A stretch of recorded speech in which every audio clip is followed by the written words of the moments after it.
അന്ന് love letter വായിച്ചപ്പോൾ ഇതേ സംഭവങ്ങളൊക്കെ എനിക്ക് ഒത്തിരി വേദന ഉണ്ടായിട്ടുണ്ട്.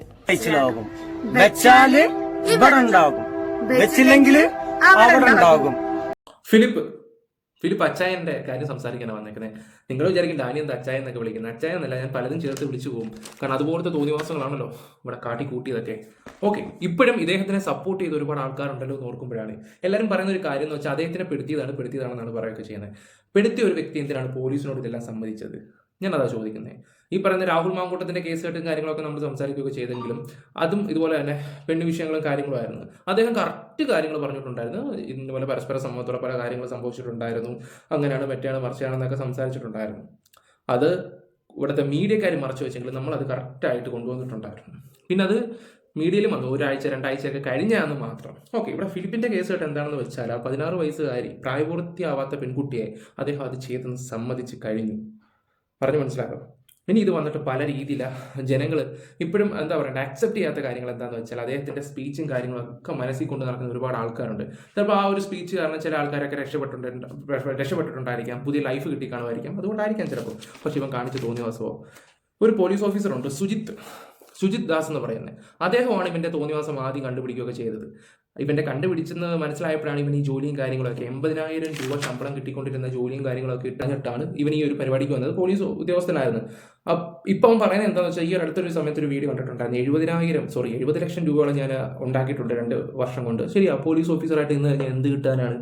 ഇതുപോലെ കുറേ ചീത്തപ്പേരും ഉള്ള പ്രശ്നങ്ങൾക്ക് അവിടെ ഇവിടെ എല്ലാം പോകണം, ഡ്യൂട്ടിക്ക് പോകണം, അതിന് പോകണം, മറ്റേത് പോകണം, മറിച്ചത് പോകണം എന്നൊക്കെ ആണല്ലോ. പിന്നെ ഭാര്യ പറഞ്ഞിട്ടുണ്ട് എൻ്റെ ഹസ്ബൻഡ് ഭയങ്കര ഡ്യൂട്ടിയുടെ കാര്യത്തിൽ ഭയങ്കര പെർഫെക്റ്റ് ആണ് എന്നൊക്കെ പറഞ്ഞിട്ടുണ്ടായിരുന്നു. ഓക്കെ, എന്തായാലും നമുക്ക് നമ്മുടെ സാറിൻ്റെ കാര്യങ്ങളൊക്കെ ഒന്ന് സംസാരിക്കാമെന്ന് പറയും. കാസർഗോഡാണ് ഇദ്ദേഹം റൂമും കാര്യങ്ങളൊക്കെ എടുക്കുകയൊക്കെ ചെയ്ത ആ കൊച്ചിനെ കൊണ്ട്. ഇവിടെ ആദ്യം ഞാൻ ഇന്നലെ കഴിഞ്ഞ വീഡിയോ പറഞ്ഞ പോലെ തന്നെ ഈ അച്ഛനും അമ്മയും പറഞ്ഞാൽ മതി. അമ്മ 2ാം അമ്മയാണ്, അറിയാലോ. 2ാം അമ്മമാരുടെ എല്ലാവരെയും അല്ല ഞാൻ പറയുന്നത്, കുറച്ച് ആൾക്കാർ അത്ര കെയറോ കാര്യങ്ങളൊന്നും കൊടുക്കത്തൊന്നുമില്ല പിള്ളേർക്ക്. തോന്നിയ പോലുള്ള രീതി പോട്ടെ നടക്കട്ടെ എന്നുള്ളൊരു വിചാരത്തിൽ നടക്കുന്ന കുറേ അവളുമാരുണ്ട്, പറഞ്ഞിട്ട് കാര്യമില്ല. പിന്നെ വെറുതെ അല്ല ഭാര്യ എന്ന് പറഞ്ഞ പ്രോഗ്രാമിൽ കൂടെ ഒരു അത്യാവശ്യം ഇദ്ദേഹം റണ്ണറപ്പായിരുന്നു, ഇയാളും ഇയാളുടെ വൈഫും കൂടെ. അത്യാവശ്യം നല്ല ഫെയിമും കാര്യങ്ങളൊക്കെ കിട്ടിയിട്ടുണ്ടായിരുന്നു. അന്ന് വൈഫിന് വേണ്ടി ഒരു കത്ത് എഴുതിയിട്ടുണ്ടായിരുന്നു. ലഹരിയെക്കുറിച്ചും അങ്ങനെയുള്ള കുറേ കാര്യങ്ങളൊക്കെ വർണ്ണിച്ച് അതിൻ്റെ ഒരു വീഡിയോ ഞാൻ ഇതിനെ വെച്ചായിരുന്നു. അവസാനം പിന്നെ ആ വീഡിയോ കട്ട് ചെയ്ത് മാറ്റി സൗണ്ട് വെക്കേണ്ട ഒരു അവസ്ഥ വന്നിട്ടുണ്ടായിരുന്നു. കഴിഞ്ഞ വീഡിയോ കണ്ടവർക്ക് അത് മനസ്സിലാവും. ഓക്കെ, ആ ഒരു വീഡിയോയിലും അവരുടെ ഭാര്യയുടെയും ഭർത്താവിൻ്റെയും അങ്ങോട്ടുള്ള സ്നേഹങ്ങളൊക്കെ കാണുമ്പോൾ ഇവിടുത്തെ കേരളത്തിലെ കുറേ പെണ്ണുങ്ങളുണ്ട് ടിവിയുടെ മുമ്പിൽ ഇരിക്കുന്നത്. ഇതുപോലൊരു ഭർത്താവിനെ കിട്ടാൻ കൊതിക്കുന്ന കുറേ ഭാര്യമാർ. അങ്ങനെ കുറേ എന്താ പറയണ്ടേ, ഈ പറഞ്ഞ വ്യക്തി അങ്ങ് ആരാധിച്ച് പോവുക. സാറിനെ കാണണം. കണ്ടതിൻ്റെ ഫലമാണ് ഇപ്പോൾ ഒരു കൊച്ചിൻ്റെ അവസ്ഥ. ഒന്ന് ആലോചിച്ച് നോക്കിയേ. അച്ഛൻ്റെ സ്ഥാനത്ത് ആ വീട്ടുകാരെ ഏൽപ്പിച്ചത് അച്ഛനെ പോലെ, അതായത് സ്വന്തം മോളെ പോലെ നോക്കണമെന്നും പറഞ്ഞ് ഏൽപ്പിച്ചപ്പോൾ കിടക്കുന്നു. കൊച്ചിനെ എത്ര വട്ടം യൂസ് ചെയ്ത് പറഞ്ഞിട്ട് കാര്യമില്ലല്ലോ. പിന്നെ ഈ പ്രോഗ്രാമിനകത്ത് ഈ വെറുതെ അല്ല ഭാര്യ എന്ന് പറഞ്ഞ പ്രോഗ്രാമിൽ വന്നിട്ട് അവൻ ഒരുപാട് കാര്യങ്ങൾ ഇവരുടെ പ്രോഗ്രാമിൽ വന്നിട്ട് സംസാരിക്കും, മോട്ടിവേഷനും കാര്യങ്ങളും ഒക്കെ. അതായത് ഭാര്യയോടുള്ള സ്നേഹത്തിനെ കുറിച്ചൊക്കെ ചെയ്യുന്ന സമയത്താണെങ്കിൽ പോലും ഇവരെ ഒരുപാട് ദ്രോഹിക്കുമായിരുന്നു, അടിക്കുമായിരുന്നു, തൊഴിക്കുമായിരുന്നു. അവർ ജീവനം കൊണ്ട് സത്യം പറഞ്ഞ് ഓടിയത്. ഇതൊന്നും ജനങ്ങൾക്ക് അറിയത്തില്ലല്ലോ. കാരണം നിങ്ങൾ കാണുന്ന ഒന്നും അല്ലടോ ലോകം. ഫാമിലി വ്ലോഗ് ആണെങ്കിലും അതാണെങ്കിലും മറ്റാണെങ്കിലും ഇതൊന്നും അല്ല ലോകം. നിങ്ങളത് മനസ്സിലാക്കുക. കുറേ പേര് പറയും, കുറേ എണ്ണമൊക്കെ വന്നിട്ട് ക്ലിപ്പൊക്കെ വെച്ചിട്ട് നിനക്കൊക്കെ നാണവമാനം ഇല്ലടാ ഇങ്ങനെ ഇരുന്ന് പറയുന്നൊക്കെ പറയുമല്ലോ. ഇതൊക്കെ വന്ന് പറയുന്നത് എന്താണെന്ന് വെച്ചാൽ നിങ്ങൾ മണ്ടരാവരുത്. നിങ്ങൾ കാണുന്ന പ്രേക്ഷകർ മണ്ടരാവരുതെന്ന് ഓർത്തിട്ട് മാത്രമാണ് നമ്മൾ ഇതിനെക്കുറിച്ചൊക്കെ സംസാരിക്കുകയൊക്കെ ചെയ്യുന്നത്. ഓക്കെ, ഇനി പ്രധാനപ്പെട്ട ഒരു കാര്യം കൂടെ, ഇത് ശ്രദ്ധിക്കണം. കാരണം ഇദ്ദേഹം കൂടുതൽ ഈ മുസ്ലിംസിനെ സപ്പോർട്ട് ചെയ്താണ് സംസാരിച്ചുകൊണ്ടിരിക്കുന്നത്. കാരണം അന്യജാതിക്കാരൻ, ഞാനിപ്പോൾ ഒരു ഹിന്ദുവാണ്, ഡാനി സത്യത്തിന് പേരുണ്ടെങ്കിൽ ക്രിസ്ത്യാനിയൊന്നുമില്ല, ഇവിടെ ജാതി മതം മറ്റേത് മറിച്ചതൊന്നും പറയല്ല. ഞാൻ വന്നിട്ട് ഇപ്പം മുസ്ലിംസിനെ കുറിച്ച് സപ്പോർട്ട് ചെയ്ത് സംസാരിക്കുമ്പോൾ, ഒരു ഹിന്ദുവായ ഒരു വ്യക്തി സംസാരിക്കുമ്പോൾ ആ മുസ്ലിംസിന് കൂടുതൽ ഇഷ്ടപ്പെടും, കൂടുതൽ സപ്പോർട്ട് കിട്ടും. ഇത് മനസ്സിലാക്കിയിട്ടാണ് ഇവൻ ആ ഒരു വീക്ക് പോയിന്റ് കയറി പിടിച്ചിരിക്കുന്നത്. ഖുറാൻ വായിച്ചു, അത് വായിച്ചു, ഇത് വായിച്ചു, എൻ്റെ കണ്ണ് നിറഞ്ഞു, മറ്റേ നിറഞ്ഞു, മറിച്ചത് നിറഞ്ഞെന്നൊക്കെ ഇങ്ങനെ വന്നിട്ട് ആൾക്കാരുടെ മനസ്സിൽ ഇത് ഉണ്ടാക്കുകയായിരുന്നു. വീക്ക്നെസ് കയറി പിടിച്ചിട്ട് അവിടെ കയറി തന്തയ്ക്ക് പറക്കാത്ത പരിപാടി എന്ന് വേണമെങ്കിൽ ഞാൻ പറയാം. അത്രയ്ക്ക് തോന്നിയവാസമാണ് കാണിച്ചു കൂട്ടിയത്, അത്രയ്ക്ക് തോന്നിയവാസം. പറഞ്ഞിട്ട് കാര്യമൊന്നുമില്ല. പിന്നെ എന്താ പറയണ്ടേ, ആ വീട്ടുകാരെ ഇപ്പോഴും ഞാൻ പറയുന്ന ആ വീട്ടുകാരെ കുറിച്ചേ പറയത്തുള്ളൂ. എന്ത് വിശ്വസിച്ചാണ് ഒന്ന് വിളിച്ചാൽ പോലും ഫോൺ എടുക്കത്തില്ല, ഒരു അപ്ഡേറ്റ് കൊടുക്കത്തില്ലായിരുന്നു. പിന്നെ ഇപ്പോഴത്തെ ഈ കാലഘട്ടത്തിലെ കുറേ പിള്ളേരുണ്ട്, കഥ അറിയാതെ ആട്ടം കണ്ട് ഓരോ ഊരാക്കൊടുക്കി ചെന്ന് ചാടുകയും ചെയ്യും. ചാടിയെല്ലാം കഴിഞ്ഞിട്ട് ഇതുപോലുള്ള കുറേ നാറുകളെടുത്ത് ജീവിതകഥ മൊത്തം വരുന്നങ്ങ് പറയും. അത് വെച്ചിട്ട് മുതലാക്കുന്ന കുറേ നാറുകളുണ്ട്. ഇനി ഇയാളുടെ കുറച്ച് വീഡിയോസും കാര്യങ്ങളൊക്കെ കാണാം. ഓക്കെ, പിന്നെ 2-3 ആൾക്കാരൊക്കെ പറയുന്നുണ്ട് ഡാനി ഇച്ചിരി തെറിവിളിയൊക്കെ ഇടയ്ക്കൊക്കെ വരാറുണ്ടല്ലോ എന്നൊക്കെയുള്ള രീതി 2 വർഷം മുമ്പ് കണ്ട ഒരാളല്ലല്ലോ എന്നുള്ള രീതിയിലൊക്കെ യൂട്യൂബിൽ വന്നതിന് ശേഷം ഇതുപോലുള്ള കുറേ കേസുകെട്ടുകൾ കാര്യങ്ങളൊക്കെ വരുമ്പോൾ വായി നല്ലതൊന്നും വരുത്തുന്നില്ല. ഉള്ള കാര്യം തുറന്നു പറയല്ലോ, നമ്മുടെ ദേഷ്യം കാര്യങ്ങളൊക്കെ ഇതിൽ കൂടെ അങ്ങ് സംസാരിച്ചു പോകും.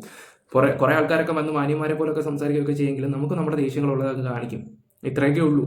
ഓക്കെ, പിന്നെന്താ, നിങ്ങൾക്ക് എന്തെങ്കിലും അഭിപ്രായങ്ങളുണ്ടെങ്കിൽ പറയാം. എന്തെങ്കിലും ഇതുപോലെ സംസാരിക്കുന്ന എന്തെങ്കിലും ബുദ്ധിമുട്ടോ കാര്യങ്ങളൊക്കെ ഉണ്ടെങ്കിൽ നിങ്ങൾക്ക് അത് തുറന്നു പറയാം. ഓക്കെ, എന്തായാലും ഇവൻ്റെ ഒരു വീഡിയോ ഞാൻ വെച്ച് തരാം. വീഡിയോട്ട് പോകുന്നതിന് മുമ്പ് എല്ലാവരും ഒന്ന് ലൈക്ക് ചെയ്യുക. ഈ ഫിലിപ്പിനെ കുറിച്ച് ഇപ്പം നിങ്ങൾക്ക് നിങ്ങൾ വിശ്വസിക്കുന്നുണ്ടോ ഇവൻ ഈ തെറ്റ് ചെയ്തിട്ടുണ്ടോ ഇല്ലേ എന്ന്? ഞാൻ വിശ്വസിക്കുന്നുണ്ട് ഇവൻ തെറ്റ് ചെയ്തിട്ടുണ്ടെന്ന്. എനിക്കത് മനസ്സിലായി, ബോധ്യപ്പെടുകയും ചെയ്ത്. നിങ്ങൾ വിശ്വസിക്കുന്നുണ്ടെങ്കിൽ ഉണ്ട് എന്നുള്ള രീതി കമൻറ്റ് ചെയ്യുക. ഓക്കെ, നമ്മുടെ ചാനൽ ആദ്യമായിട്ട് കാണുന്നവരെല്ലാവരും ഒന്ന് സബ് ചെയ്യുക. നമ്മുടെ വ്യൂസ് ഒക്കെ എല്ലാവരും കാണുന്നുണ്ട്. അല്ല, വീഡിയോ നല്ല വ്യൂസും കാര്യങ്ങളുണ്ട്. ആരും കൊണ്ട് സബും കാര്യങ്ങളൊന്നും ചെയ്യുന്നില്ല. സബും കൂടെ ചെയ്യുക. എന്നിട്ട് നമുക്ക് വീഡിയോയിലോട്ട് പോകാം. വെച്ചാല് ഇവിടെ ഉണ്ടാകും, വെച്ചില്ലെങ്കിൽ അവിടെ ഉണ്ടാകും. എന്നാ വെച്ചൂടെ മാസ്ക്? അതാണ്. അപ്പം മാസ്ക് ധരിക്കുക, സാമൂഹ്യ അകലം പാലിക്കുക, നമ്മൾ നമ്മുടെ ജീവനെ അത് സ്വന്തമായിട്ട് രക്ഷപ്പെടുത്തുക ഓരോരുത്തരും. അപ്പൊ മറക്കണ്ട, ഇതൊക്കെ വെച്ച് വൃത്തിയായിട്ട് നടക്കുക. കാരണം കാലം മാറി മക്കളെ, കാലം പുതിയ കാലാണ്. ഓക്കെ, കാലം മാറി പുതിയ കാലമാണെന്നൊക്കെ അണ്ണൻ്റെ ഉപദേശങ്ങളും കാര്യങ്ങളൊക്കെ. ഇത് കോവിഡ് സമയത്തുള്ള സംഭവമാണ്, കൊറോണ സമയത്തുള്ള സംഭവം കാര്യങ്ങളൊക്കെയാണ്. മാസ്കിനെ കുറിച്ചാണ് പറയുന്നത്. നമുക്ക് അടുത്ത വീഡിയോ നോക്കാം. ഒരു പോലീസുകാരൻ എന്നുള്ള നിലയിൽ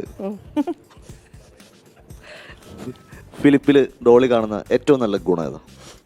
ഗുണം എന്നത് ഫിൽച്ചാൻ ഒരു പോലീസുകാരൻ എന്നുള്ള നിലയിൽ, ഭർത്താവ് എന്നുള്ള നിലയിൽ അല്ലല്ല, അറിയാം. പോലീസുകാരൻ്റെ ഡ്യൂട്ടി എന്താണോ അത് കൃത്യമായിട്ട് ചെയ്യും. ഏത് പാതിരാത്രിയാണെങ്കിലും ഒരു വെയിലാണെങ്കിലും. ഡ്യൂട്ടി ട്രാഫിക് ഡ്യൂട്ടി, പിന്നെ അല്ലാത്ത എന്തെങ്കിലും ഓവറായിട്ട് വരുന്ന ഡ്യൂട്ടികൾ ഉണ്ടാവും സ്റ്റേഷനിൽ. ഈ ഡ്യൂട്ടി കഴിഞ്ഞ് വന്നിട്ടും ഒന്ന് പെട്ടെന്ന് വരൂ, അല്ലെങ്കിൽ എന്തെങ്കിലും പ്രോബ്ലം എവിടെയെങ്കിലും ഉണ്ടെങ്കിൽ ആളില്ല, ഫിലിപ്പ് വരണം എന്ന് പറഞ്ഞാൽ യൂണിഫോം ഇട്ട് അപ്പം തന്നെ റെഡിയായി പോകും. ഹൈലി ഡെഡിക്കേറ്റഡ് ആണ് അല്ലേ? അതെ. ഡോളി നല്ല രീതിയിൽ കള്ളം പറയാറുണ്ടായിരുന്നല്ലേ? ഇതൊക്കെ ഒരു പ്രഹസനമായിരുന്നെന്ന് ഇപ്പം എല്ലാവർക്കും മനസ്സിലായി തുടങ്ങിയിട്ടുണ്ട്. ഒന്ന് ആലോചിച്ച് നോക്കി. ഈ പ്രോഗ്രാം നടക്കുന്ന സമയത്താണെങ്കിൽ പോലും ഈ സ്ത്രീ ഒരുപാട് ദ്രോഹിക്കുമായിരുന്നു, അടിക്കുമായിരുന്നു, തൊഴിക്കുമായിരുന്നു, പെറുക്കിയിട്ട് ചാമ്പുമായിരുന്നു. അടിയെല്ലാം കൊണ്ടിട്ടാണ് രാവിലെ ഒരുങ്ങിക്കെട്ടി ഇതുപോലെ മേക്കപ്പും ഒക്കെ ഇട്ട് ഇരുന്നിട്ട് ഇച്ചായനെ കുറിച്ചും ഇച്ചായത്തെക്കുറിച്ചും അങ്ങോട്ടും ഇങ്ങോട്ടും പരസ്പരം പൊക്കിക്കൊണ്ടിരിക്കുകയൊക്കെ ചെയ്യുന്നത്. പിന്നെ ഇവൻ ആ ഒരു സമയത്ത് ഡ്യൂട്ടി സമയത്താണെങ്കിൽ പോലും ലഹരിയില്ല. ആ സമയത്തും ഉണ്ടായിരുന്നു, വിഷയം ഉണ്ടായിരുന്നു.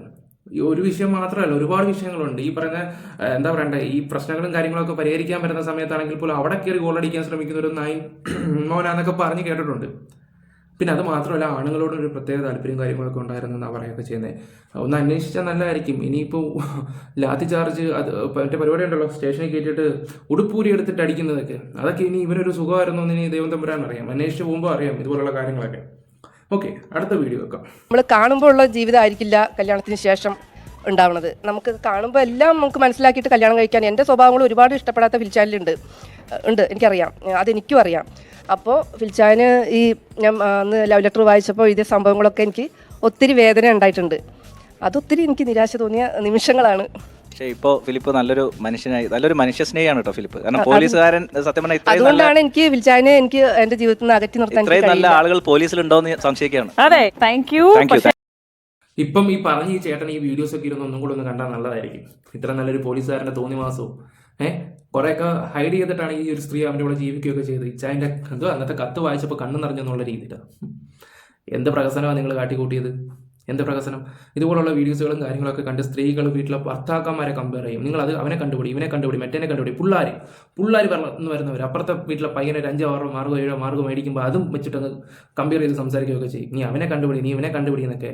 ഈ കണ്ടുപിടിക്കാൻ പറയുന്നവന്മാരായിരിക്കും ഇതിനേക്കാളും ഉള്ള തോന്നിവാസം കാണിച്ച് ഓരോ കഞ്ചാവും അതും ഇതൊക്കെ ഉള്ള പ്രശ്നങ്ങളൊക്കെ ഉണ്ടാക്കിയൊക്കെ ചെയ്യും. ഇതുപോലൊരു കേസ് കെട്ടില്ല. ഞങ്ങളുടെ വീട്ടിൽ ഞങ്ങളുടെ അമ്മ ഒരു ഉപദേശം തന്നാൽ അല്ല അവനെ കണ്ടുപിടിക്കാമെന്നും പറഞ്ഞിട്ട്. അവനൊരു കേസ് കെട്ടി പിടിച്ചു കഴിഞ്ഞപ്പോൾ ഞാൻ പറഞ്ഞു, അമ്മ ഇനി ഇവനെ കണ്ടുപിടിക്കട്ടെ അമ്മയെന്ന് പറഞ്ഞു. അമ്മ പറഞ്ഞ് ഞാൻ അനുസരിക്കാമെന്ന് പറഞ്ഞു. ഒരു അക്ഷരവും മിണ്ടിയില്ല അവരെൻ്റെ അടുത്ത്. അന്നത്തോടെ ആ ഒരു ഇത് തീർന്നു. ഞാൻ ഒരു കാര്യം പറയാം, ആരെയും കണ്ടുപിടിക്കുന്നൊന്നും പറയരുത്. വീട്ടുകാരോടും കൂടെ ഞാൻ ഉള്ള കാര്യം തുറന്നു പറയാം.